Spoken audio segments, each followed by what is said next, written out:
Bonjour, bonsoir la famille. Avec plaisir, nous rentrons la caillou pour capable botter baou une nouvelle émission. T'es gagné un petit panique dans mi-temps journée dimanche 21 septembre 2025 là, c'est dans zone Nandal comme ça.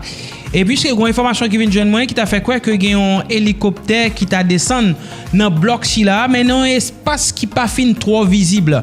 Alors, en pile question à poser sur hélicoptère ça qui descend, je crois que là-bas c'est dans la commune Sodo, ok? Et côté que hélicoptère là lui-même il descend, il pas fait un pile temps. Et puis, li aller par la suite. Mais t'es grand pile balle qui t'a tiré, l'hélicoptère te descend, puisque y a information qui vient de jeune moins qui fait quoi que t'es grand pile ti bandit qui ont même affolé, qui te guettant traversé la Tibonite. Alors, y a un pile monde qui a essayé de commenter ça yo pour t'a dit, est-ce que t'es une question activité illicite? Hélicoptère t'a peine parce que pas oublier, depuis en commune, pas gen l'état la donne. C'est chef armé qui la donne comme si des bandits armés. Tout bagay qui arrive, oui. Ou est-ce qu'on mis en balai, sodo, en pile l'autre zone qui sous contrôle bandit yo. Tout gros bagay qu'a fait. Tout gros deal capable fait. Comprenez bien? Kounya, ça c'est un premier commentaire que en pile moun fait. Deuxième commentaire, grand pile moun qui dit carré barré gen les armes li déporté avec munitions. C'est ça en pile monde dit. En tout cas, bandit était vraiment affolé parce que en pile petit bandit qui était dans bloc là, pas de comprendre qui ça t'a passé.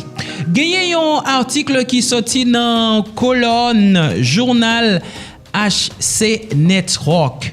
C'est pas moi qui dis, m'pas écrit rien, m'pas inventé rien. Qui ça li dit? Gagné un trafiquant d'armes et de munitions qui t'a nommé directeur général douane. Écoutez bien, il y a une polémique qui éclaté dans le pays d'Haïti suite à la nomination nouveau directeur général administration douane. Document judiciaire a révélé que M. Silla identifié sous nom Gérard Ramplet actuellement sous couillon mandat comparution. Hey, gardons pays papa. Yo accusé lui de graves délits, notamment trafic illégal d'armes à feu et munitions, blanchiment capital et financement terroriste. D'après un mandat comparution qui émet par juge instruction Noé Pierre-Louis Massillon dans la cour d'appel Port-au-Prince, Gérard Ramplet, lui-même inculpé de divers dossiers. Complicité, fausse monnaie, tout ça, association malfaiteur, fraude fiscale, évasion fiscale. Accusation ça yo, preuve et puni par code pénal haïtien, soulevé en pile question sous nomination li dans un poste qui gagne une grosse importance stratégique et économique pour le pays. Mandat ça a daté 28 août 2025. Il fait connaître que Akizea t'est invité pour comparaître devant juge le 25 août 2025 à 10h du matin. Document précisé en cas de non-comparution, un mandat d'amener t'a dû lancer contre lui. Décision pour nommer un individu comme ça qui fait objet diverses accusations graves dans poste directeur général la douane, eh bien, li traîne d'elle en pile critique dans le pays d'Haïti. Nomination ça qui produit dans un contexte instabilité politique, crise sécuritaire, en pile moun weli comme un mauvais signal. La douane dans le pays d'Haïti, point d'entrée majeur pays ici là, c'est un secteur clé dans la bataille contre contrebande, trafic toutes sortes. Le fait que yon moun gagne un passé judiciaire, soit dans tête yon institution, le fait que yon moun gagne démêlé avec la justice pour le prendre tête yon institution comme ça, eh bien c'est une bagay m'ta capable dire qui compromet fort qu'a fait dans un pays pour capable bataille contre corruption et puis crime organisé d'après ça journaliste là lui-même li conclut. Vous entendez? Mais ça a passé dans le pays d'Haïti. Bon, finalement, t'as capable dire en pile n'a raison pour le dire moun qui dans l'état yo, eh bien yo pas fin trop bon moun. Et puis il y a un trafiquant de drogue dans le pays d'Haïti qui est condamné pour lui passer 9 années dans prison dans le pays États-Unis. Trafiquant de drogue haïtien Jean Eliobert Jasmé, un peu le monde connaît sous nom Eddie Ron, lui-même condamné jeudi 18 septembre 2025 là pour lui passer 9 années dans prison par justice américaine. En plus de peine si là, il doit purger 4 années liberté surveillée, les sorties et pour lui bailler une amende $1 million. Décision judiciaire si là marqué un tournant important dans la bataille contre trafic stupéfiant qui impliquait aux ressortissants étrangers dans le pays États-Unis. Eddie Wan était arrêté en 2022 suite à une opération conjointe qui menait par la police nationale d'Haïti ensemble avec DEA dans le pays des États-Unis. Après arrestation, il était extradé vers les États-Unis côté il comparaît pour accusation qu'il y ait avec trafic de drogue. Opération Sila est mobilisée en pile moyen logistique avec renseignement d'après gravité accusation yo poté contre lui. C'est pas pour la première fois que Jean Eliobert Jasmin lui-même fait face à la justice pour bagay sa yo. En 2004, il était déjà condamné pour activité qui gagne avec trafic stupéfiant.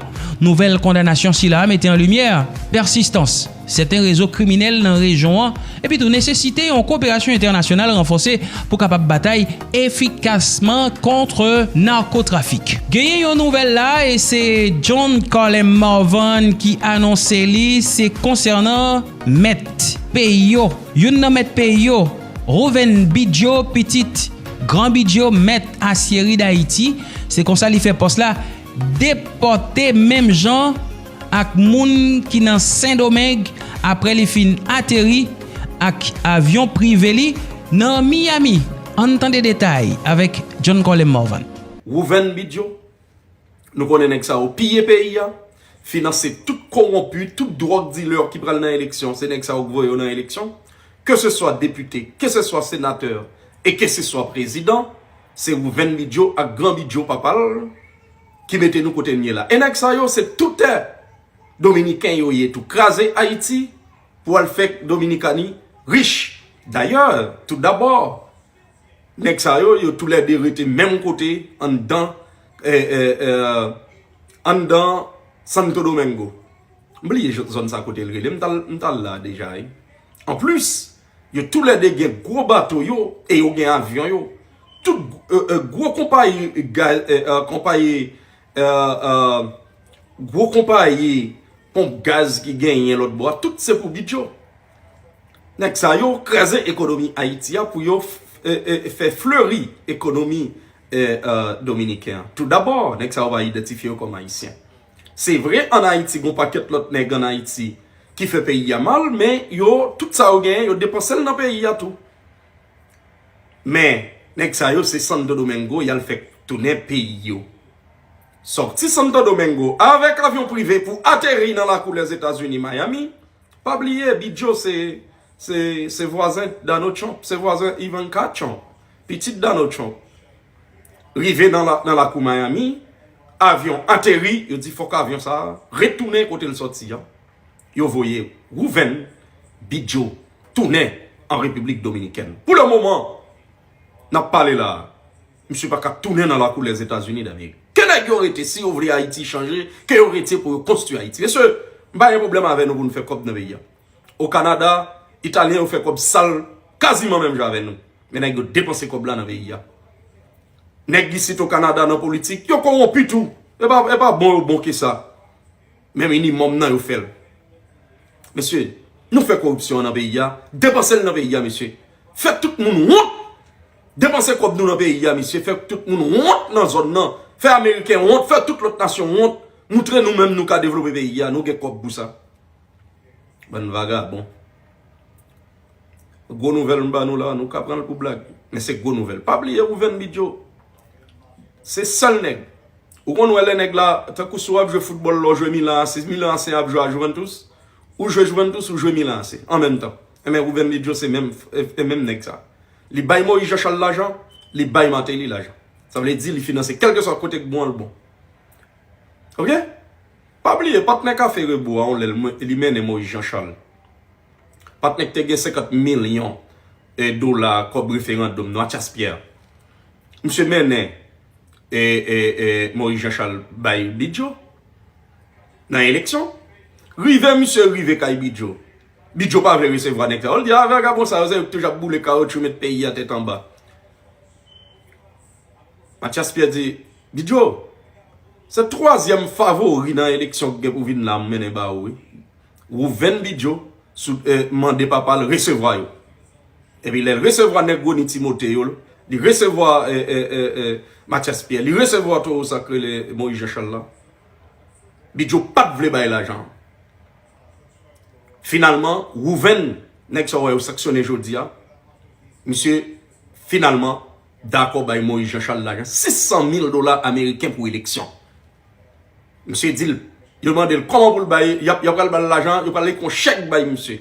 Monsieur dit, non, pas de chèque. Mathias Pierre Viré, il dit, il y a venu prendre les cobs là, il a fini préparer les cobs là, cash pour Moïse Jean-Charles pour l'élection, il a tourné, il a fait venir chercher. Pendant monsieur Mathias Pierre dans la machine, monsieur Aroni Timothée, il y a l'autre nègre encore qui là, rivé soudainement, monsieur Guetta prend numéro au téléphone ou Venbidjo, qui ça le mettait ambassade et Cuba. Pendant que soudainement, Delma 48 chap descend, pour venir dans la base petite de Saline Delma 33, les regardez au téléphone Moïse Charles sonné, ambassade Cuba. Qui ça? Ou Venbidjo qui relève Moïse Charles qui dit que yo Guetta préparé l'argent et que si vous voulez, il a tourné chercher. Monsieur Fenagio mette la tête, justement parce qu'elle dit c'est ambassade Cuba qui relève, même côté là, libre en motocyclette, il tournait là les cailloux Ben Bidjo là chercher moyen là il prend tout l'argent pour compte lui jusqu'à présent m'a pas la voler va prendre tout l'argent mais même moi Jean-Charles ça en dehors côté le sorti dans Milo il bon coffre fort on militant petit de Saline comme yo tape li les militants petit de Saline les del contrôler l'argent mettez tout l'argent net prend soleil on chaille comme dans le coffre fort là, passer l'argent au soleil parce que vous avez un petit Jean Cani, et mes petits partenaires acteurs de Moïse Jean-Charles fait travail ça, et de contrôler tout l'argent, des millions et des millions de dollars, monsieur disparaît. Il n'y a pas parlé de ça. John Paul est mort contre toute bagaille, et pour ça, je vais vous nous. Famille petit jeune ça.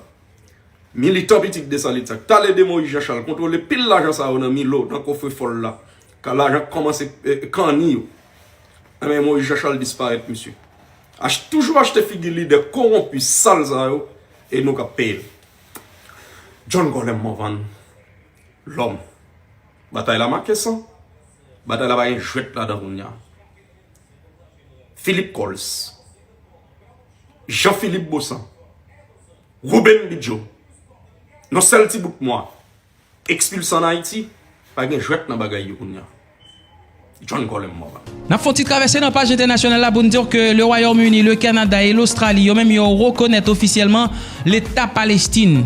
Premier ministre britannique là, Keir Starmer, officiellement reconnaît journée dimanche 21 septembre l'État Palestine pendant qu'il plaidait pour une solution à deux États. Quelques minutes avant ça, Canada et Australie te fait une annonce comme ça. Trois pays ça yo excluent que Hamas jouer un rôle politique dans le futur État palestinien. Donc, il y a une grosse bataille qui a fait dans le monde là, parce que nous connaissons Trinité Maléfique là, lui-même, il campé contre Palestine. Mais il y a un pile pays dans le monde là qui ont même affiché solidarité, de même que Haïti envers Palestine. Nous avons rappelé que dans le Parlement néerlandais, il y a un parlementaire qui lui même porté un corsage qui frappait à couleur drapeau Palestine. C'est pour montrer solidarité qui gagnait entre eux-mêmes envers Palestiniens. Journée jeudi à l'an, capable dit international la gagne en pile dossier qui a bouleversé lui, surtout dossier palestinien.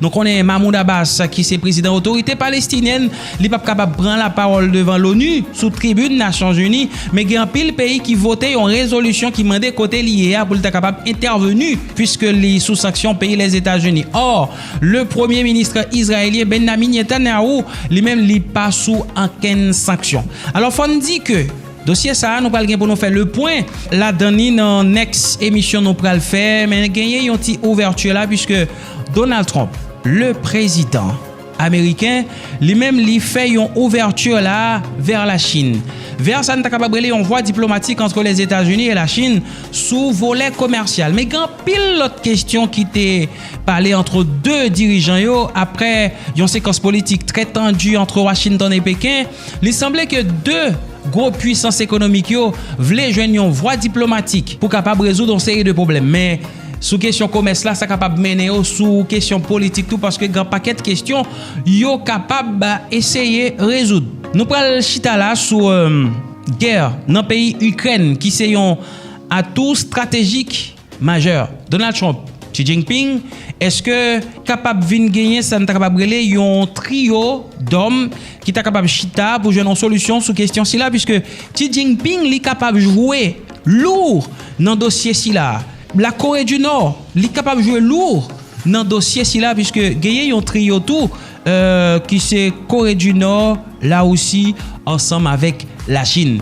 Eh bien, Donald Trump, il est capable de faire tout ça qu'on est pour voir s'il est capable d'arriver joindre une solution à problème si là.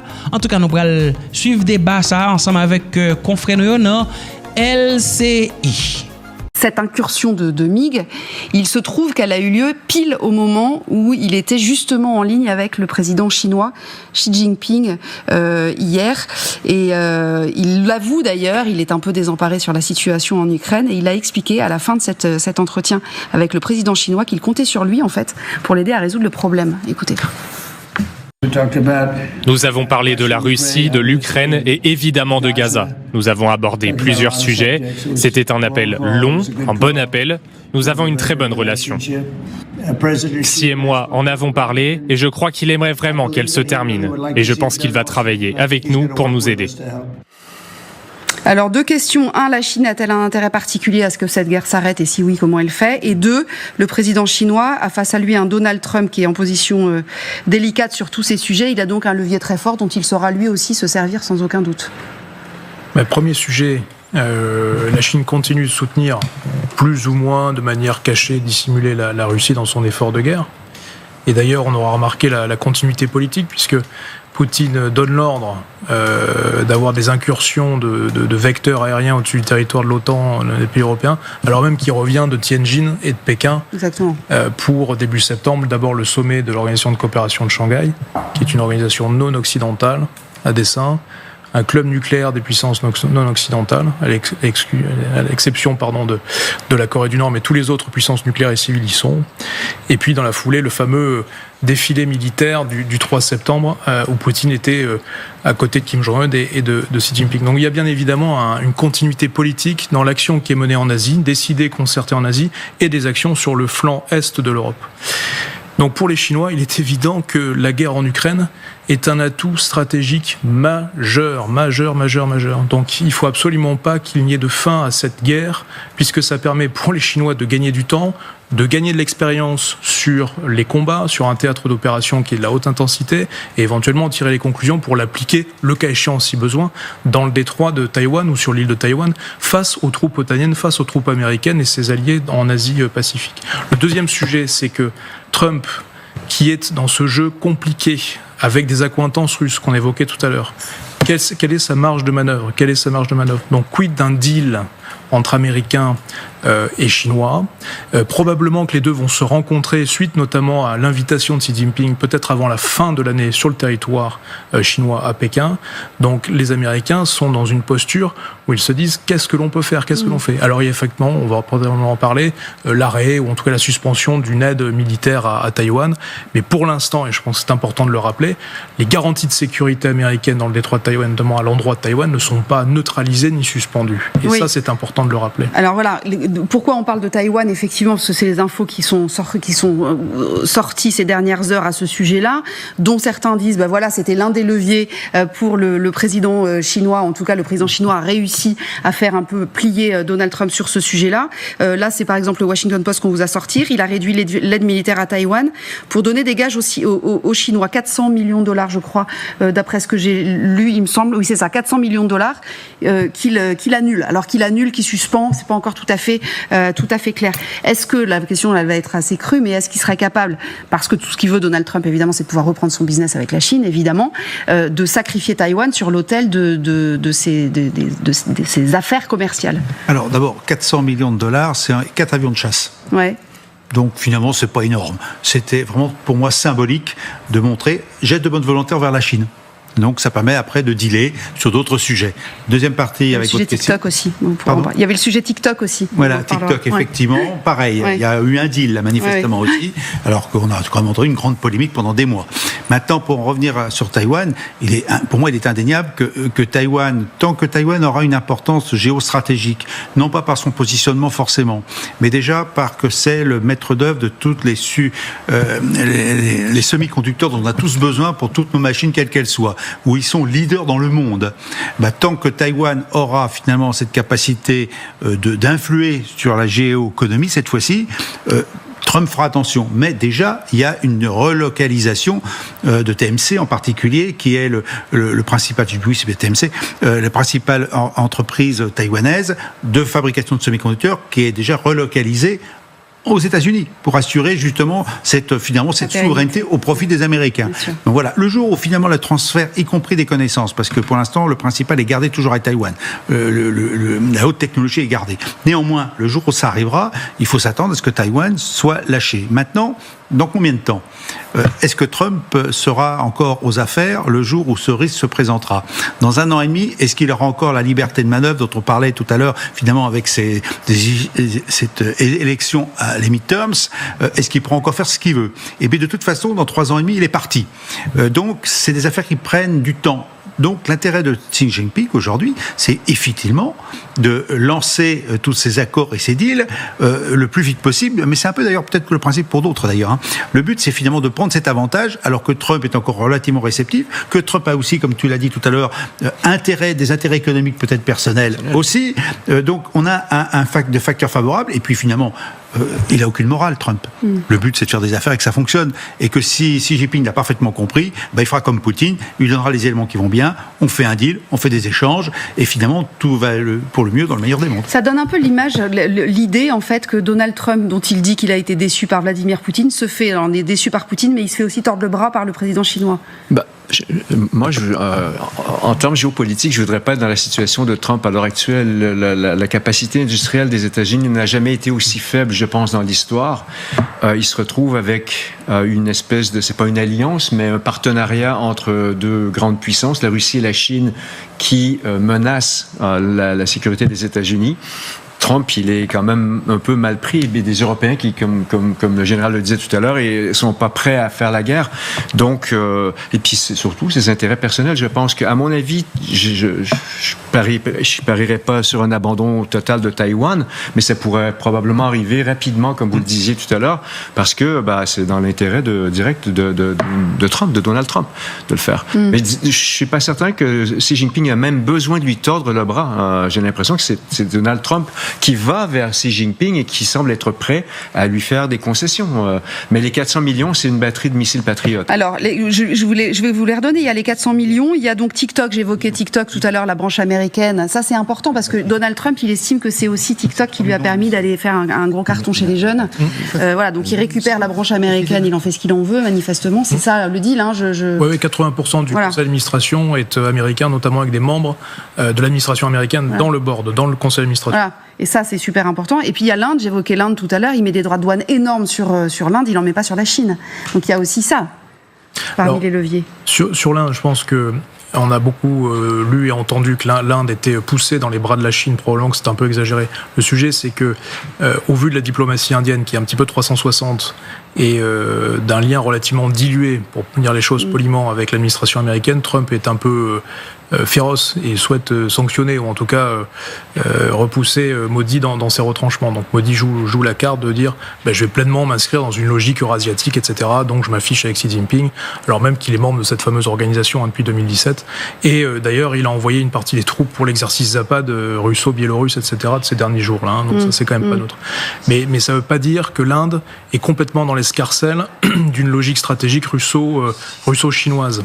Et donc ça veut bien dire que potentiellement l'Inde peut revenir dans le jeu américain. Ça, c'est tout à fait possible. Et inversement que les États-Unis. Mais encore faudrait-il que Donald Trump le souhaite. Exactement. Pour le sujet de Taïwan, ce qui est évident, c'est que, en tout cas, les Chinois travaillent puissamment à instiller le doute d'un potentiel affaiblissement du lien américain en direction et de ses garanties de sécurité. Donc ça, ce genre de déclaration, 400 millions de dollars, etc., dans le cadre des garanties américano-taïwanaises, c'est du pain béni pour Pékin. Parce qu'on va en parler, parce que ça va instiller doute dans l'opinion de dire une sorte d'opération psychologique, si vous voulez. De dire, voyez bien que les Américains ne sont pas crédibles et que la seule puissance crédible aujourd'hui, c'est nous, parce qu'on est promoteurs du multilatéralisme, pacifique, etc., etc. Il se passe vraiment quelque chose aujourd'hui du fait de l'élection de Trump, de son comportement, de ses choix stratégiques, de ses affichages, qui est de l'ordre, du point de vue de Pékin, comme un avantage et des gains tactiques qui lisent vers du stratégique considérable depuis janvier. Et ça, alors voilà, j'allais vous demander depuis quand. En fait, depuis janvier, où on a vu toutes ces prises de contact, notamment avec Vladimir Poutine, où il a beaucoup promis, il a beaucoup dit ça y est, on s'entend bien, ça y est, on va régler la situation, etc., etc. Il s'est donc fait balader. Anastasia, je parle sous votre contrôle, mais c'est vrai qu'à chaque fois, il en est jamais ressorti vraiment vainqueur de ce genre de discussion, des promesses pas tenues, etc., etc. Et tout ça, ça a participé de l'effritement aussi de son image.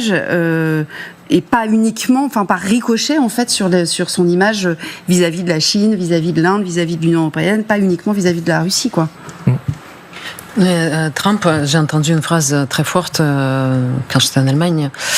Hier, la démocratie aux États-Unis est tombée. C'est peut-être trop fort à dire, mais il y a quelque chose. Je crois même pas que Trump partira et tout va être comme avant. Déjà, il y a J.D. Vance qui est super populaire, et puis il y a un tel revirement que même un nouveau président ne pourra pas faire complètement l'inverse. En fait, cette affaire de liberté d'expression, là, quand il a licencié ce journaliste qui était, enfin, un journaliste humoriste qui était extrêmement populaire, ça a fait beaucoup de mal. Ça a vraiment fait beaucoup de mal là-bas. Voilà, ça a fait beaucoup de mal, et Trump, s'il n'a pas succombé à toutes les enquêtes, donc l'assaut du Capitole, la corruption, l'aide des Russes et le hacking par le GRU, et comme si rien n'y était. Donc je pense qu'il faut s'habituer à vivre avec Trump, mais il y a du populisme. Donc vous vous souvenez aussi, il s'est affiché avec le leader nord-coréen, et ça n'a rien donné au final. Oui, ça c'était lors de son premier mandat, effectivement. Oui. Vous avez remarqué qu'il a aussi réglé un problème, un conflit entre l'Azerbaïdjan et l'Albanie? Non, Trump? Non, vous n'avez pas entendu? L'Azerbaïdjan. L'Arménie. Et l'Arménie. Et, non, mais il a dit, et l'Albanie. Keir Starmer le regarde comme ça. Ah oui, quand il a fait... Oui. Azerbaïdjan. L'Azerbaïdjan et l'Albanie. Et qu'un président américain puisse sortir un truc comme... Le pauvre premier ministre britannique était... Non, mais c'est pour ça que c'est intéressant, et on s'arrêtera là-dessus, mais que ce qu'on disait tout à l'heure, de dire, en fait, finalement, c'est sans doute la sécurité intérieure américaine qui peut éventuellement... Extérieure, la sécurité des États-Unis et de l'Occident au complet, qui est menacé par ce personnage à la peau orange et qui est horrible. Juste un dernier mot, parce qu'on s'est éloigné un peu de Vladimir Poutine, mais le rapport de Vladimir Poutine à Xi Jinping, parce qu'effectivement, il y a eu pas mal de rencontres dernièrement, et on voit bien que le président chinois, il commence à venir sérieusement au centre du jeu, là. Là, je parle sous le contrôle d'Emmanuel, mais quand même, la Russie veut toujours plus de la Chine que la Chine est prête à accepter. Il y avait, je pense, même des sanctions des banques chinoises envers les Russes. C'était pas récemment, mais les Russes qui avaient des cartes bancaires chinoises, on les a avertis, et maintenant c'est fini. Et puis, il y a toujours la Russie, c'est un marronnier dans les médias qu'il y aura une alliance stratégique avec la Chine, et on en est toujours là. Donc Poutine, on dit en anglais maintenant hedge les risques, il essaie de jouer tous azimuts. Trump, Xi Jinping, mais il veut toujours trop. Et voilà, au final, c'est assez modéré. Donc, Pékin n'a toujours pas donné, par exemple, les prix avantageux pour le gaz et le pétrole et tous les gaz qu'il voulait construire. Poutine, ça n'a toujours pas abouti quand même. Un dernier mot là-dessus, c'est bon? Oui, rapidement, la posture de Poutine en Europe et plus généralement dans le monde est très utile à Xi Jinping. Et inversement, il renvoie l'ascenseur ponctuellement, partiellement, Xi Jinping en direction de Poutine, pour continuer d'œuvrer en fait dans l'action de Poutine. Donc les deux se nourrissent, mais il y a une asymétrie qui est à l'avantage significatif de la Chine. Et voilà, merci la famille, comme toujours, un maximum de commentaires, un maximum de partage. On dit à fois mes amis pour capable abonner à la chaîne là, et puis pas oublier nos petits pouces bleus pour nous dire que vous appréciez le travail. Puis après, qu'est-ce qu'on dit? À la prochaine!